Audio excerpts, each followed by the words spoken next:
So we can do it now? Yeah!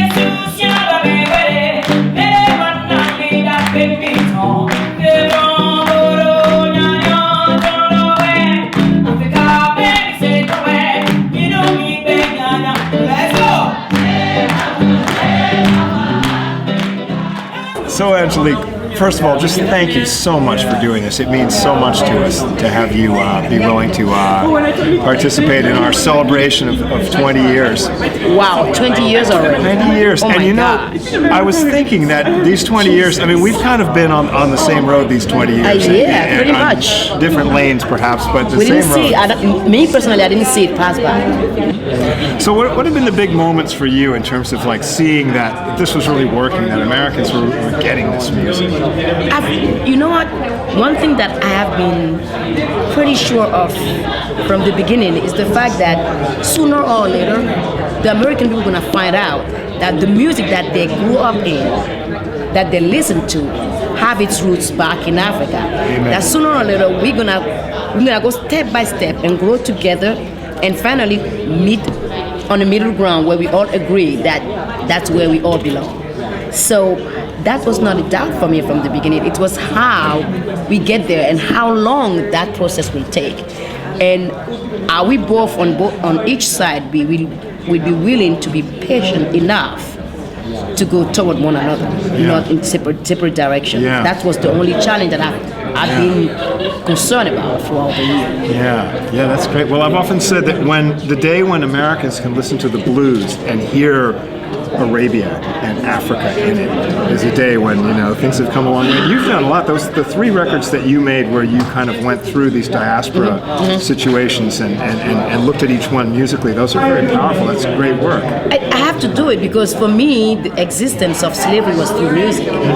Because at the end of the 21st century, it is sad enough for us to realize in Africa that even as we speak today, in the program of education in African countries, slavery is not part of history.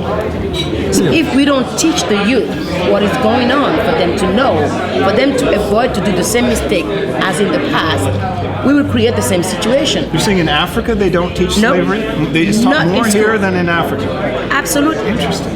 So music brought it to me, even though I was raised in a family where my mom and dad have been emphasizing in the fact that there is only one humanity, that a human being is not a matter of color. So when I heard about slavery, I went right back and said, what this is about? I mean, apartheid, and everything just come together. Slavery, I heard about it, I was 9 years old. I couldn't really understand what was at stake, but it was already at that age unthinkable for me. Yeah. And then when I was 15, I heard about, apartheid. It took me 15 years to grow in Africa before I hear about apartheid. So if the young kids of today know and hear about slavery and know exactly what it is about, I swear to you that the music of that youth will change drastically. Really? What do you think would happen? What will happen? They will feel more in hand of the music that come from the rest of the world. Because the young kids today, most of them, they are trying to run away from the traditional musician. Yeah. Because they finally realize that it won't sell, and everybody want to make a living, and they don't understand that without those traditional music, there's no modern music. Yeah, I see. They would see how integral the tradition is to those things for them, that they're running as soon away as to. they will realize that the blues that they be playing, or rock and roll, or soul music, what Beyonce is Latin music, I've been singing sure. it, Yeah. Latin music, all have the roots back in Africa. It will give them the pride for them to go tackle any kind of music out there and bring another twist to it. Every day, that's why I said the responsibility of an artist is greater than the responsibility of a politician, because you have the power of changing people's life, especially when you're talking to youth. If you talk about violence, the kid's gonna go around and think it's okay because I like that song, it makes me feel good, I can go around and be violent. But if you teach through song, being cool is cool. Being human is cool. Have compassion is cool. Listen to other people is cool.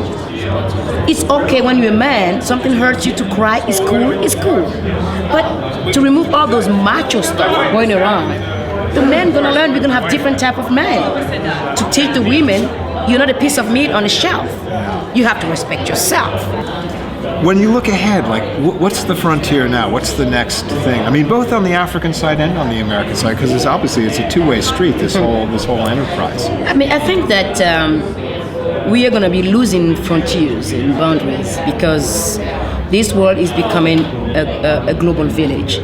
But in order for that global village to survive and to have a meaning, we have to keep the diversity going on. Because we cannot all like the same thing. We cannot all sing the same way. We cannot all dress the same way. We cannot eat the same thing. We are different even though we are all one. We are unique in every sense. And I think that this economical crisis is showing us how far we can go if we do not bring back to the center of our concern a human being. But profits, we all gonna fail. Everything's gonna fail. Nothing's gonna hold on. So for me, the future as I'm seeing is that we are getting more and more connected to each other. Even though we have internet, even though we have all those things, we still don't know each other that much. Yeah. Even in America. I mean, you can't tell me if you're from New York, you know somebody from Midwest very well. Yeah. And the Midwest guy have contempt for a New York guy. And it's the same country, it's the same passport, it's the same language. Yeah. Because we are so busy dividing. And I think division is the ultimate, the division and fear are the ultimate weapons of politicians. Yeah. To keep us under control, for us to consume, for us to do whatever they told us to do. Yeah. Because if we are linked, something that happening that is good in Midwest will come immediately here. And you have the benefits immediately without going through tons of people that are trying to make money on the way. So we are growing. And this economical crisis have exploded the greed and expose it. Now the people that are paying for this gonna want somebody to be held accountable. That's when you're gonna start thinking about profit versus people's security, yeah, and people's well-being. Yeah, absolutely. It shows us how interconnected we are too. And we how, are. You know, I think that's been a real shock for people. You take one out, everybody falls. It's like the domino. You take one thing out, boom. It's kind of the negative side of the lesson that we try to teach in a positive way with the music, which Absolutely. is that, you know. That's why music have to continue educating people. Amen. Amen. That's all we do. I mean, that's the best thing we can do. And the power of music is beyond a power that any politician can have. Because who record a speech? Who remember the speech of JFK? Nobody. And everyone loved JFK. Yeah, they remember a few lines. They remember a few lines, but the whole thing, hell right, no. Right. You take the album that was released at that period of time that was successful. Like Harry Belafonte. Deo. They remember that. That's it. That's what I'm talking about. But we are so busy surviving. They make it so hard that we survive, we don't leave. We don't need to survive. You can leave and pay attention to one another and lend a hand to one another. Fabulous. Well, thank you. Thank you You're very welcome. much. Hey, we'll do better than that.